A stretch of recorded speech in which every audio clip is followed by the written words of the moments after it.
today's climate, we are just starting to see how bad the Indigenous people have been treated by the Canadian government and the people of Canada.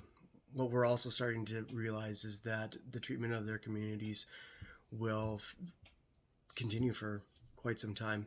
The events of the residential school system, the 60 Scoop, Bill C-45, which negates Indigenous democratic process, making it easier for pipelines and oil companies to apprehend treaty land, as well as Pierre Trudeau and Jean Chrétier's white paper, which set out to eliminate treaty status, had all caused a rift within Canada and Turtle Island's Indigenous peoples that we still face today.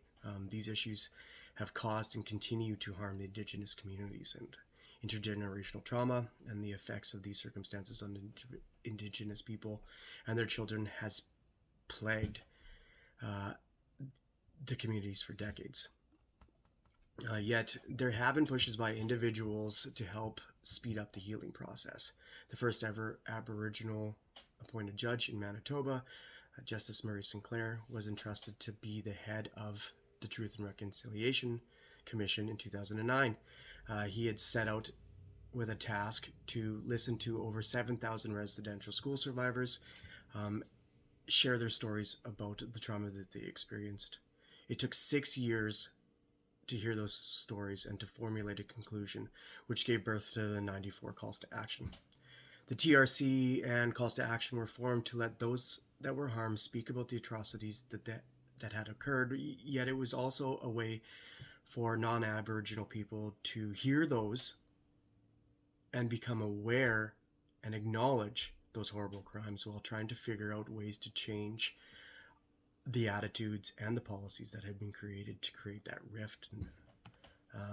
But is it enough for Canadians to hear and learn about the traumas and the hardships the Indigenous people had experienced? Or could there be more we can do to create awareness of the important issues that affect our country? I asked several professionals what have they learned about the Indigenous experience, and what do they think could be done to make it easier to help those that have been left unheard for far too long.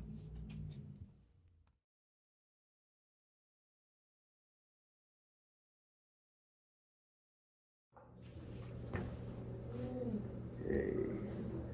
Name, title, the year you started your training, and how long you've been working in the field. Okay, my name's Emil.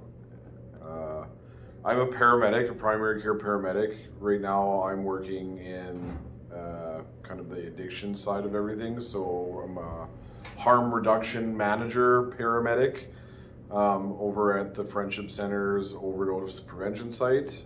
And I've been here for about almost exactly a year now. And I've been a paramedic in general for 3 years now. Cool. So what do you know about the trauma the Indigenous people have experienced?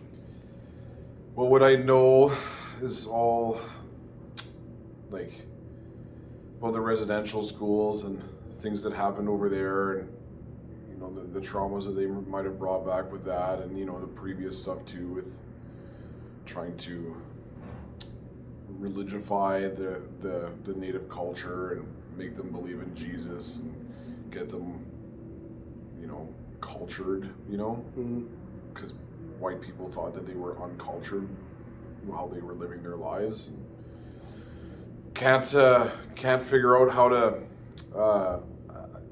other people can't just live their lives the way they want to. They have to live their civilized lives the way we wanted them to. So anyways, lots of trauma and stuff came out of that, and then especially with them being on reserves afterwards, and I think it was about in the 60s when they were starting to actually be allowed to come off the reserve without a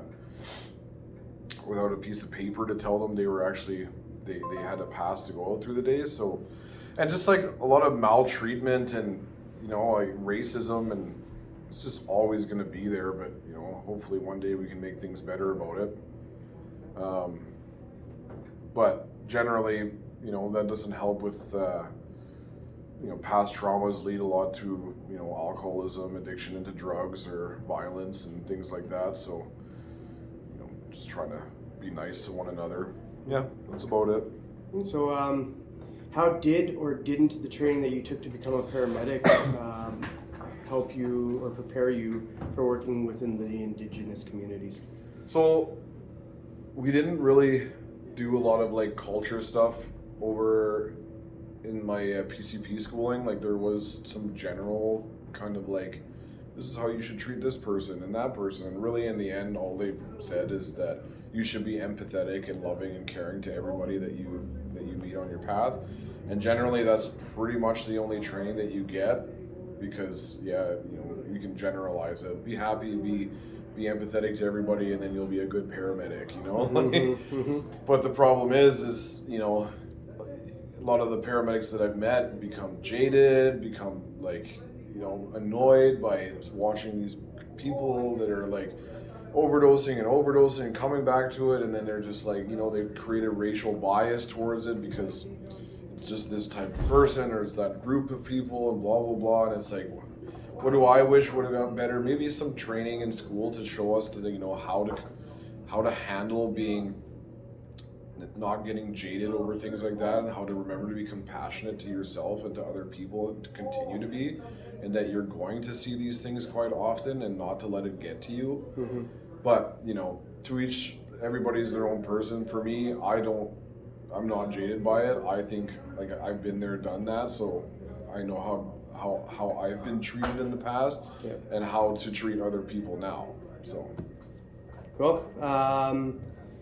Is there anything that you would like to learn more that you feel could make you better with your interactions with their community? No, I'm really deadly.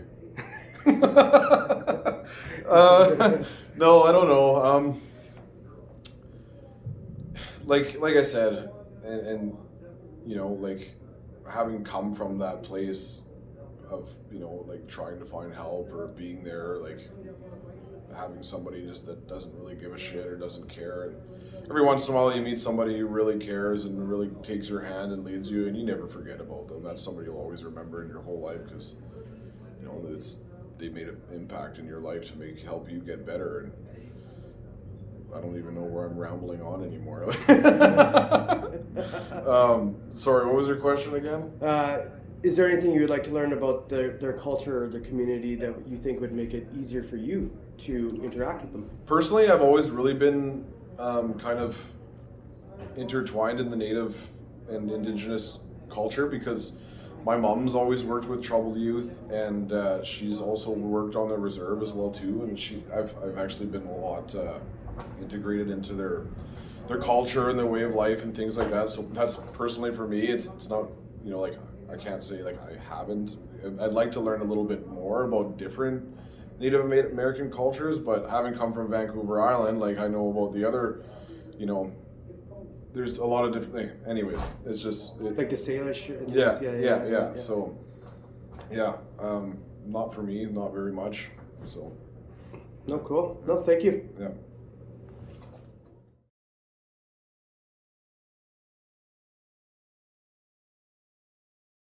Name, Melissa. Cool. Mm-hmm. Title, registered social work. I guess I'm a registered social worker, but my title is a senior social worker at the Regina General Hospital. So I graduated like December or in the fall term of 2012. Also 10 years. Yeah. Good. So, what is your knowledge of trauma for the Indigenous people and what they've experienced? The residential schools. Children are taken from families and put into schools where they were, where they tried to assimilate the children into more the white culture, take away their beliefs, take away their culture, take them away from their families. Lots were abused physically, sexually. Children died. I don't know that. Yeah. The loss of like their land, the loss of their ability to celebrate their culture or their ways of life, just like kind of a whole sweep of trying to assimilate them to be more like the European people who came. So then, your schooling that did you learn this from school? Yeah. Okay. And how did your schooling prepare you for working within the Indigenous community, say, like throughout the whole 10 years that you've been working in the field? Okay. I think that they gave a really good base knowledge of like the history of what has happened. I think that there's so much that has happened that it's hard to be able to teach it all, but I think that they do give you a really good base knowledge of just the struggles that have happened and the reason why we still see the effects of those decisions that were made for like their people as a whole. Working with them, we still see the struggles that they have, and I just remember learning, I think that there was something that said something about 7 generations, that it will have to go on for 7 generations for us to be able to start getting back to them really knowing what it's like to care for their children, knowing what more of a healthy relationship is. The addictions plays a huge role in because of all of the stuff that they've gone through. Just even the education, the employment, just how we've gone so far away from, I don't know what should be.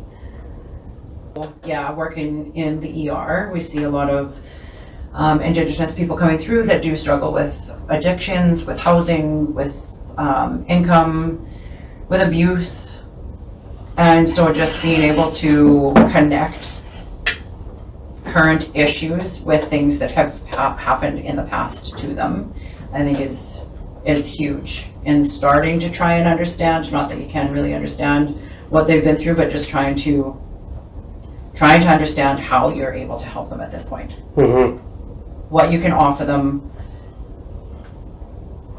just being aware of like the sensitive nature of what they've been through. It's very, very traumatic. So have you learned anything that makes your job easier or harder? Any biases or any? I think what I learned in school is it's very obvious in this working environment. You see it every day, all day that we work here. So I think it was like that knowledge, I think, has been very important in being able to do my role here.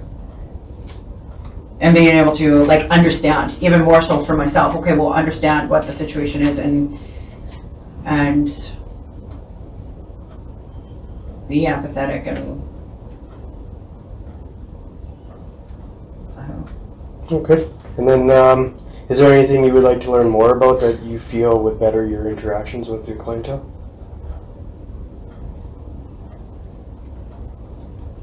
I think a big part for me that I would like to learn is more about their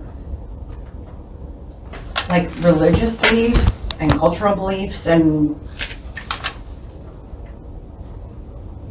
because I very much appreciate the little knowledge that I do have of their belief system, but I think that it's something that's very important to them, and you know, them not being able to practice a lot of it for periods of time, and they're like they're, I don't know what the word I'm looking for is, but like their beliefs are very dear to them, and so to be able to connect with them, if I knew a little bit more about that, being able to connect with them a little bit more with that, and just I think that that's a huge part of the healing process for them to be able to heal from everything that has happened, and for them to move forward. We need to really incorporate that and understand it, and I think we have come a ways from where we were, but definitely still have a ways to go to accept it and appreciate it, to understand it, and to encourage it in their demographic.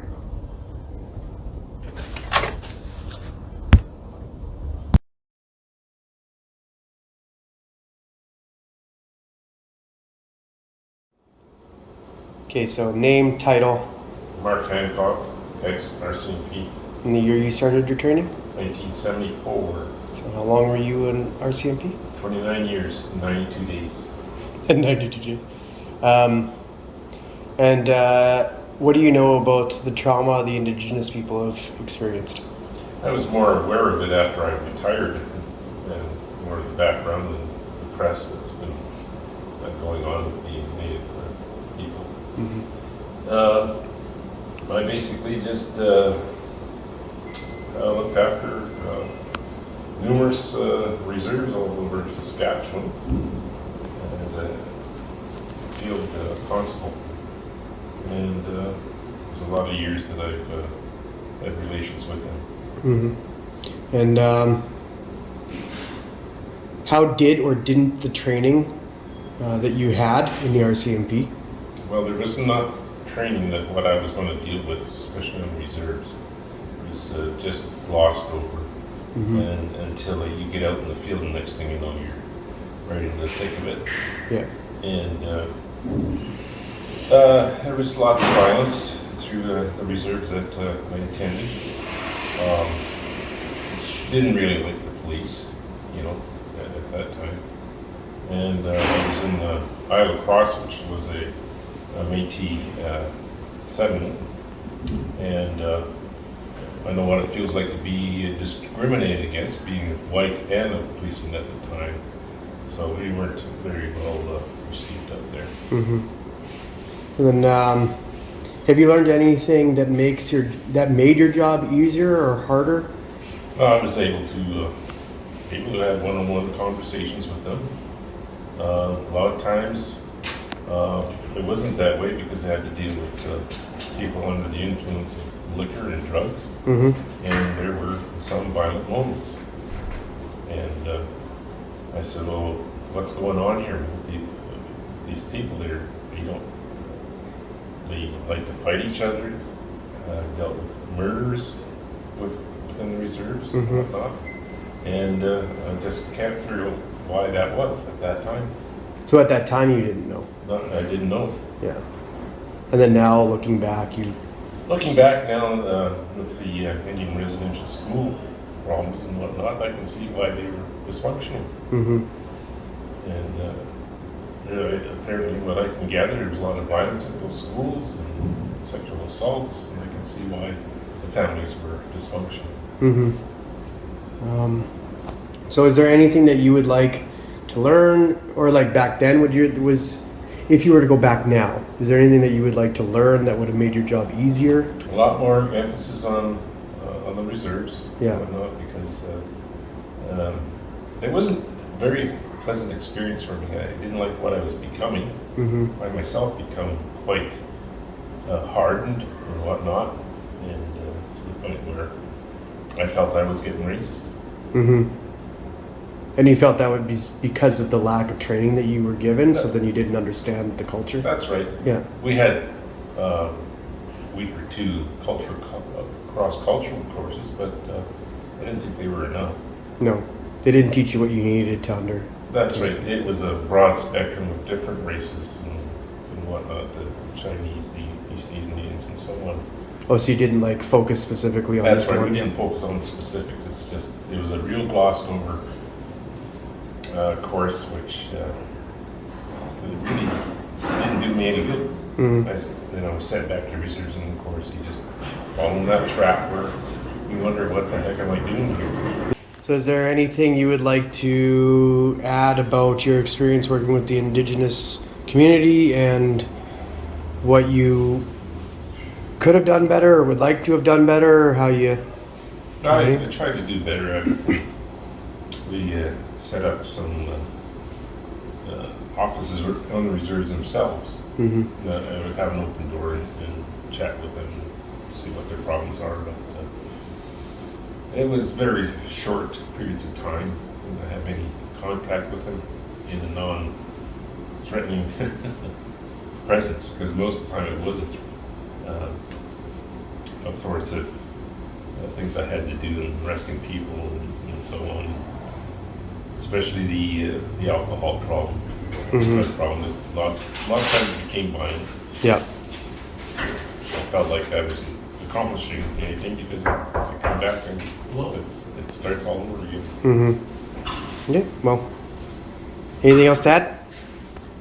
No, I just hope that the training has been more emphasis on cross-cultural relations. I hope there's been more of that going on in the training, I would hope. But I've been out of the whole situation for almost 20 years now, so I don't know what's been enhanced or anything like that right now. No, thank you.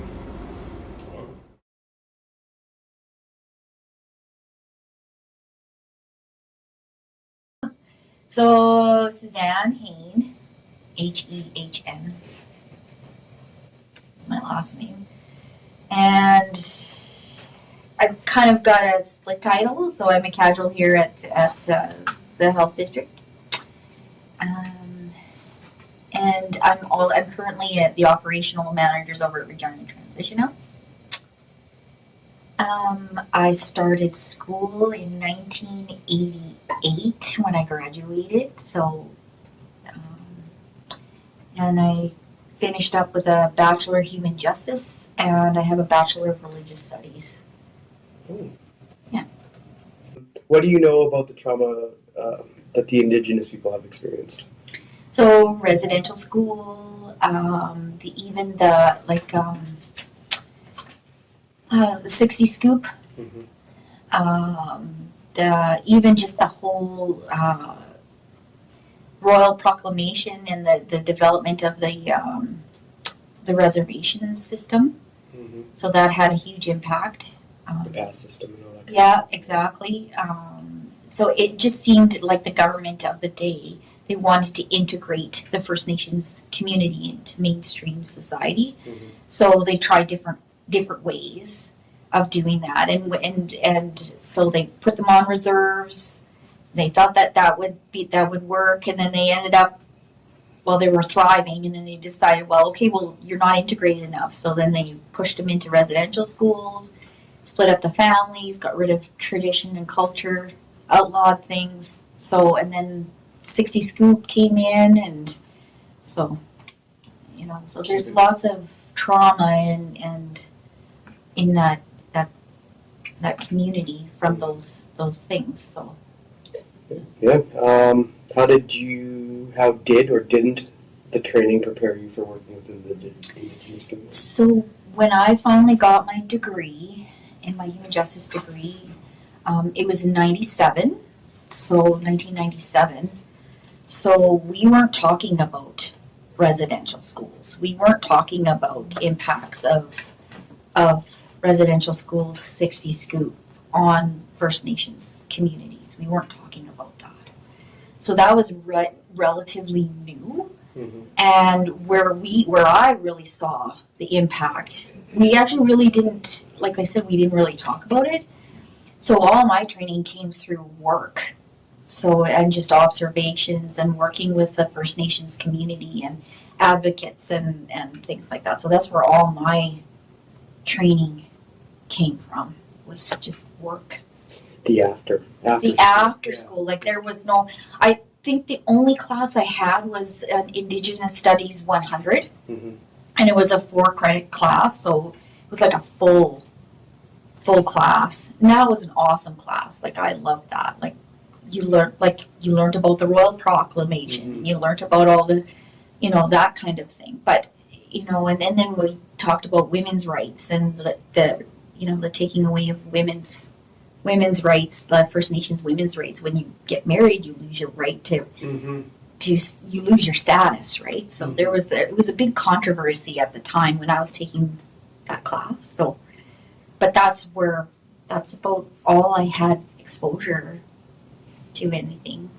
Have you learned anything that makes your job easier or harder to do? I think the best way is to, so there's an identity loss. So the best way is to connect them back to their community and to connect them to get their identity back because they're lost, right? So I think the best way is to just gently reintroduce some of these concepts. So like just even nice, gentle ones like smudging, like practices, just starting to introduce concepts of like the medicine wheel. So when you're doing case planning, you're using the medicine wheel concept. So that's that holistic approach, right? And connecting them to elders and advocates, and kind of gets them on that road. The one elder that I did work with, he said the best form to build trust with First Nations families is to practice alongside. So participate alongside with them. So when I did planning, when I worked in CPS, we had this elder panel, and we had a cultural plan for the family, and myself and my worker, we participated in it. So his cultural plan was we had to sweat. We had to go to sweats with the family, like 4 sweats. And so in the dead of January, myself and my worker, we went out to Pot and we sweated with the family. We did the whole traditional sweat lodge, and we did the whole thing, and we had a feast, and Nice. it was really cool. And did naming ceremonies for the kids, and participated in we had mending the family circle. Mm-hmm. So a lot of that was bringing back some of the traditions and practices, and utilizing them to help promote healing and connection to their community. So that was the best way to better engage First Nations families. It did a lot of talking circles. Yep. So that was really, I only case planned that way. I loved case planning that way. So Forming a partnership. forming partnership, that's super important. Is there anything you would like to learn more that you feel could better your interactions within that community? Mm-hmm. I think just learning more and understanding the protocols and how to better connect people to their community. Mm-hmm. So sometimes, like, we don't have those connections, they've been lost. Like it's been hard, like with COVID. Like we were not connected to our community members like we were. Mm-hmm. So that just knowing who to talk to and where to go and get those things kind of going for families, and I think that's kind of what I like to learn more about. Yeah. Thank you. You're welcome.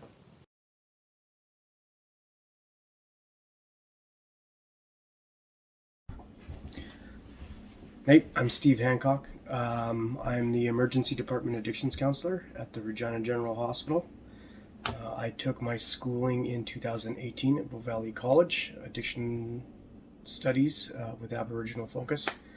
And today I'm currently at the U of R taking social work.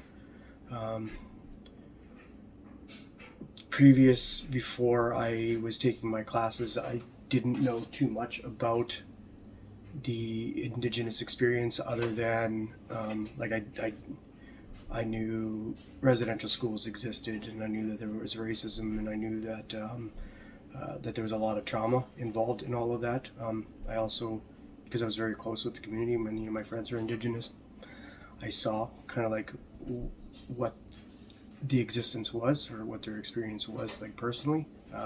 So it was more normalized to me, so it's not like I was looking into it, so I didn't see a problem with it as much. However, when I got into my training, what it had done was it unnormalized that life, and it made me be able to see kind of like the faults of the Canadian government and the legislation and the policies that it had implemented since the beginning of time to create this mess of what it is today, and why the Indigenous community kind of acts or behaves or just how they are today is because of that racist legislation that continues on, right? And have I learned anything that makes my job easier or harder to do? I've learned, like everybody else that I had talked to, I've learned more from the people that I work with than I did my schooling. So yeah, it gave me a really good basis. But while I'm working with the youth and while I'm working with the adults and and I'm asking them what do they think their success is.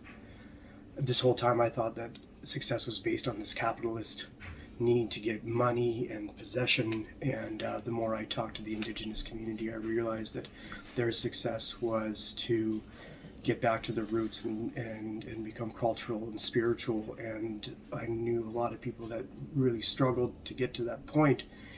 So when we were doing care plans, it was all about how do we get you to get back into the sweats and the dancing and talking to your elders and just being a part of your traditions again.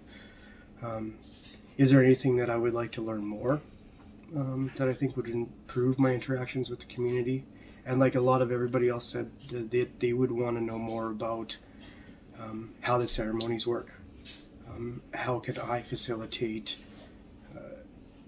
getting my patients, my clients, the people to these ceremonies? How do I help them re-engage with their community, and kind of like what does their community do to help them heal? That's what I would like to learn. So